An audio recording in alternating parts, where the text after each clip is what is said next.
Do another video to my buddy Glitch. What up, Glitch? This one will be a malt liquor video. It's gonna be another bad story. Maybe it's several bad stories. So one of the places I worked at was called the B Complex Malt Liquor. It was a gigantic two-story warehouse venue. And it was utter chaos. I was amazed that it was operating legally. And got a job there. They hired massive amounts of security. They went through security real fast. If you didn't fight and actively participate in the mayhem, you got booted. So it was massive turnover. So you all just show up to fresh. You'd either show up to people who fight, or you'd show up to fresh people that just did not know what they were getting into. One guy literally ran away from a fight that took place on the dance floor. And when the fight was finally taken care of, it was really just me and one other guy. And this is when I realized I'd come to the attention of the person who ran it, who I didn't realize was present, and I realized now that he was watching on cameras. And he literally had an office behind a secret door, Glitch, in a closet. And so we would gather at the end of the evening to get paid, and this guy that ran came up to me, and I talked to him earlier, and he knew I was a cool guy, and he's like, "Oh, I don't know what that was all about, man. I mean, I think I'll do better next time." And I said, "No, I don't think you should come here again. And I don't mean this in a bad way. It's smart to run. Like, you're ashamed that you ran, but it is the intelligent thing to do when violence breaks out, especially violence against large numbers of people that are becoming violent because there's violence. Like, you can't even it's not like you could grab one person and turn around and look for, where's this person's girlfriend? Where's his buddies? It could be anybody, and quite often is anybody. And just you trying to solve the issue, grabbing a hold of somebody, you're likely just to get hit by some random guy because they think you're fighting. Like, one of the things I would do is be shouting constantly, "I'm an employee here. I work here. I'm security. I'm security. I'm an employee here. I work here. Stay back." Things like that. And at first he thought I was being negative to him. I'm like, "No, man, I'm not being negative to you. What you did is smart, and I guarantee you the people that you saw with me that jumped into these awful situations grew up in households that weren't as healthy as you'd want. Nowhere near as healthy as your parents were to you. The way you were raised was right, and we were raised in a situation where not only do you have to be involved in conflict, but you have to stay absolutely calm while you're involved in that conflict."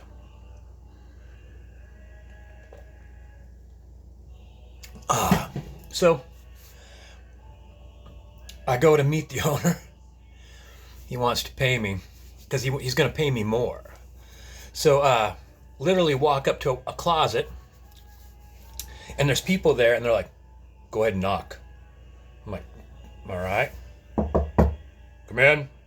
I open the door expecting to walk in. I can't. The door opens, and there is a desk there that fills that space completely.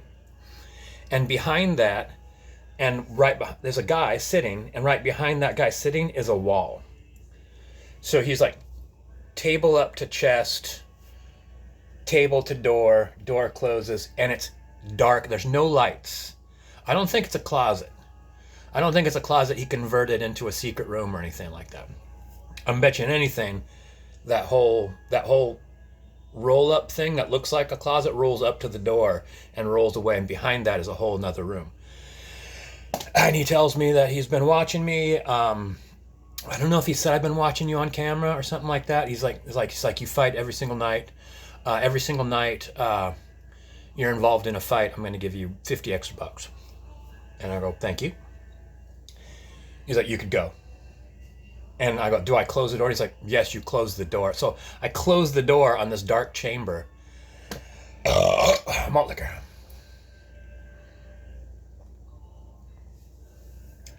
So repercussions of that was I started making more money because there was always fights and I always fought. And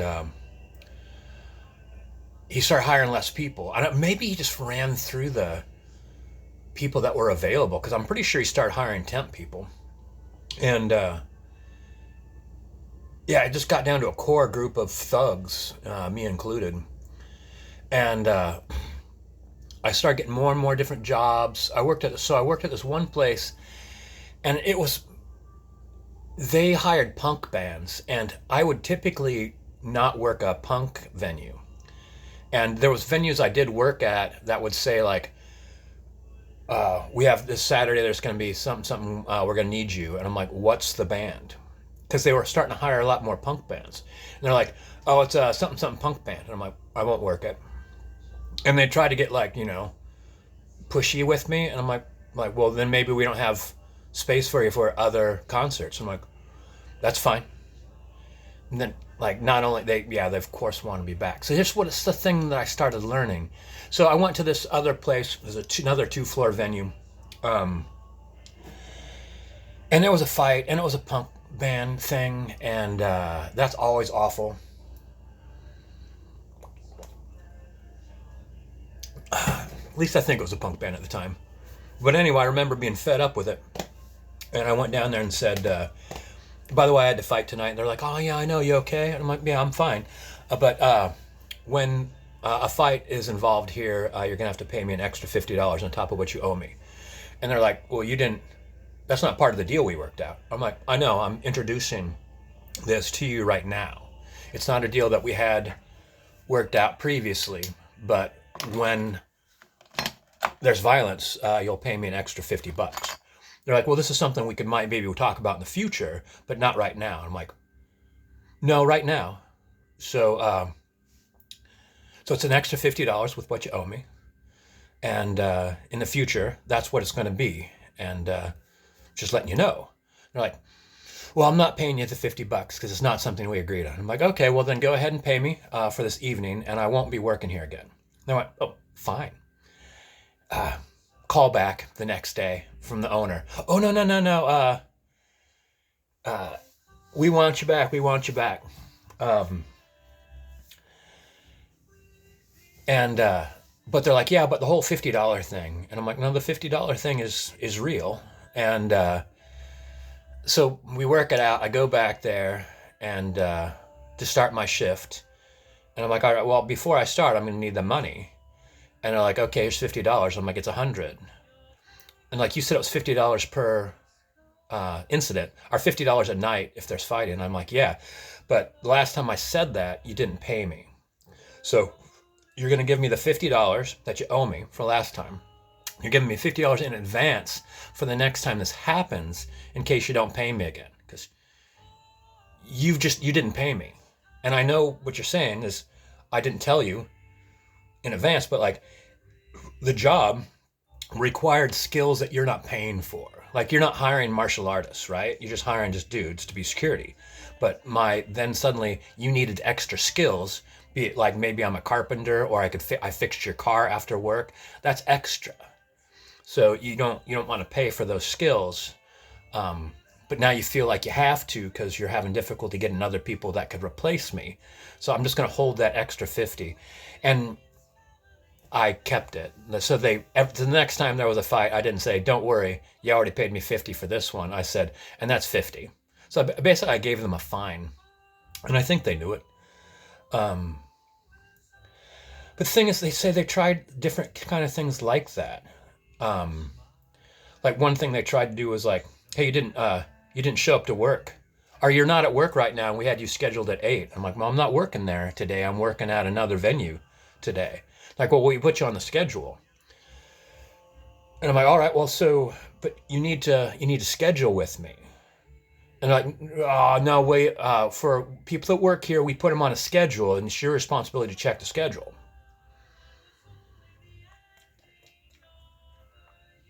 And I said, well, I'm booked today, but I am working there on Friday, so we could talk about this Friday. And so by the time I showed up Friday, they had time to think about it, and they realized like I'm not their employee. Like I work for myself. I have my own business. Um, but I just realized like there's a lot of fucking jerking me around. Um, and then I worked for another place, a really big place. It was called Crowd Management Services. Um, they do stuff all over the west coast of the United States, maybe even further actually. Yeah, maybe further. They're huge, and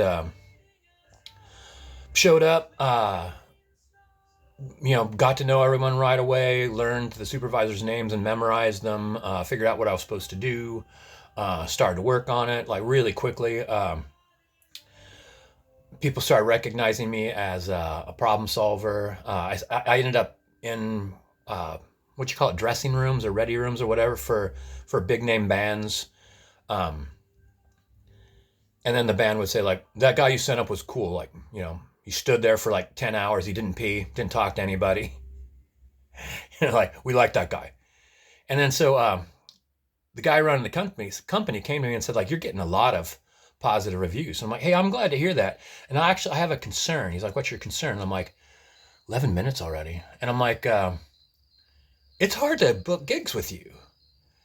It's like, well, yeah, you got to call something about like, yeah, but you have to call one person, right? Only one person does the booking. And for this event, like right now, it's several hundred people, right?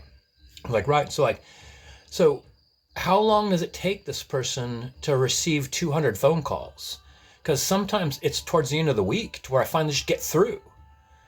And they're like, yeah, it could be like, try to start early, like try to call right as we open and just keep hitting redial. And I'm like,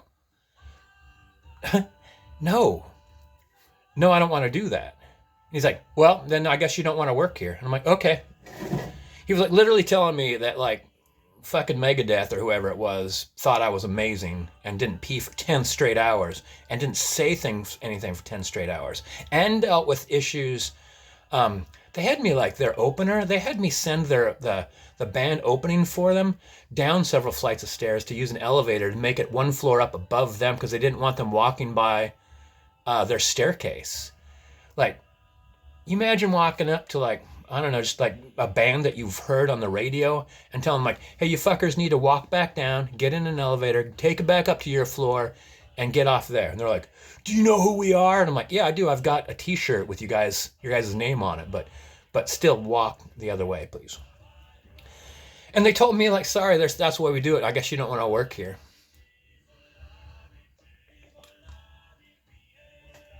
So I stopped calling them.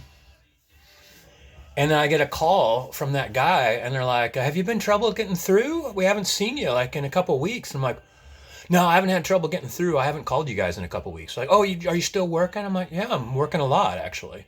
Really busy. Like, the summer months, they're huge. He's like, yeah, I know. We got so much going on. I'm like, yeah, all right. Well, I'm glad to hear it. Is there something you wanted? They're like, well, can you work Friday? And I'm like, yeah, I could work Friday. And he's like, well, and Saturday and Sunday. I'm like, well, Saturday and Sunday are booked. Like, if you want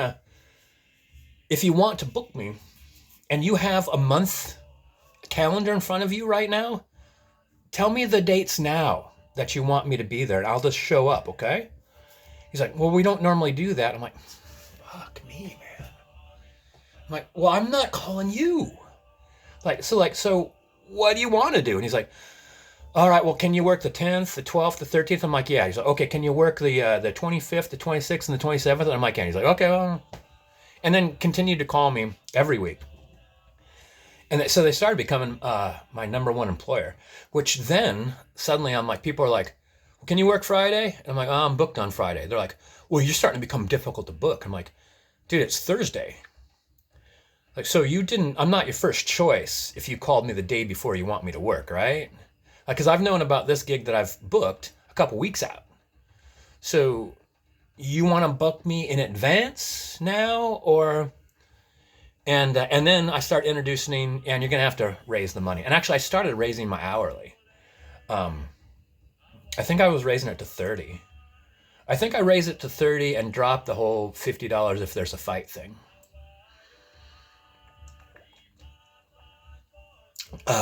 With every place but that one place that told me I'd go kick rocks, they had to continue to give me a bonus.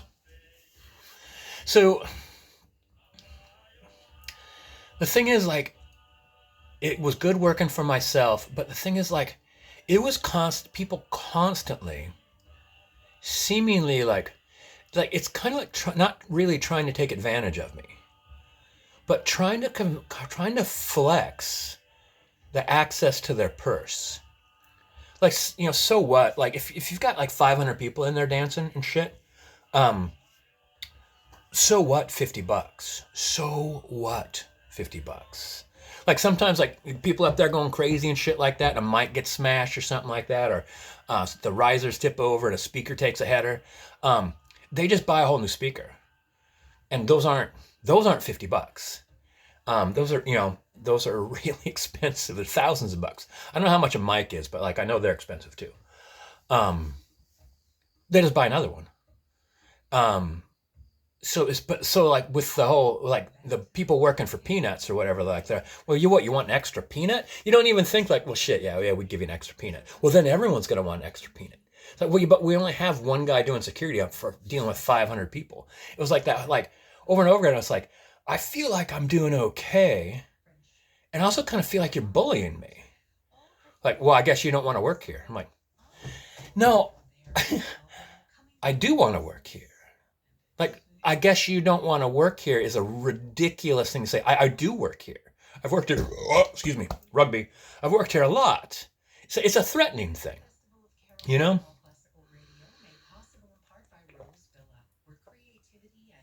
Uh, yeah, I think back to that time, and, like, people tried to push me around, and I didn't really push back. I won by not fighting them and saying, like, oh, well, please, sir, please. I just worked for other people that were doing the exact same thing. It's like, whoever hadn't fucked with me that month, I was there, like, like, a lot, actually. I was almost working every single day of the month. There were long periods of time where I did work every single day of the month for like 3-4 months in a row with no days off. So I was doing really good. And it was like, the whole idea was I was diversified. So no one person could tell me, like, fuck off. And if one person told me to fuck off, it just freed up like 3 extra days that I could have off, which ended up getting booked anyway. It was interesting.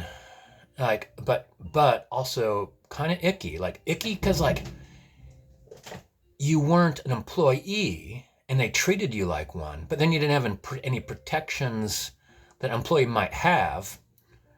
And so they're like, they don't even have to fire you. They could just not call you again.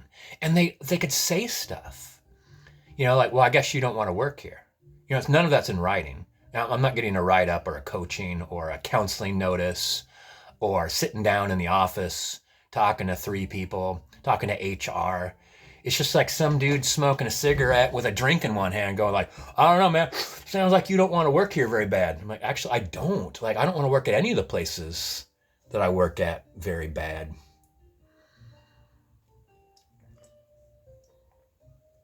Even like the crowd management service place was pretty sweet. They absolutely did not want me to do anything, any hands-on shit at all. Stand, observe, document.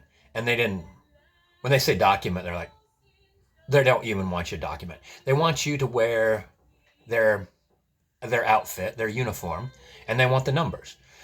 Like, like, you have 300 people working a concert. Someone comes and counts it, you have 300 people, and you just get paid. Everyone just gets paid.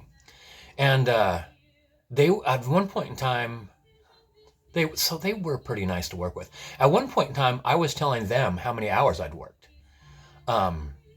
They paid every day, I believe. Yeah, I believe every day. And so I'd walk up, and they're like, how many hours did you work? I said 12. And I went, well, this was only an 8-hour show. I was like, no, there was setup. I was here with so-and-so and so-and-so and so at 7 in the morning, and now it's 7:30. I've been waiting a half an hour to get paid. In some cases, I worked more than 12. Oh, in one case,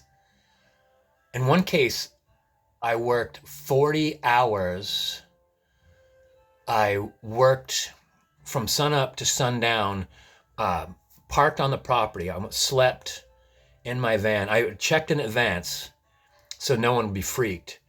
I slept on the property and then came right out of my van. I slept in my clothes and walked up and said, "All right, where you want me?" And then did another entire 24 hours or 20 hours. Yeah, that was for the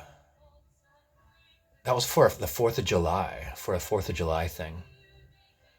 Yeah, it was on an old military base. It was a mixture of greatness in that, like, you're independent and in charge yourself. And so it is nice to be able to say, like, well, maybe you don't want to work here. And I'm like, I don't actually want to work here ever. I don't want to work at any of the places I work at. I'm here to make some money. If you don't want to schedule me anymore, then I will just call you and I'll book your dates. And they're like, and I booked their dates. That was the thing. If I couldn't have booked their dates, then they could have pushed me around. But I could book their dates, so they couldn't push me around. Fucking 21 minutes again.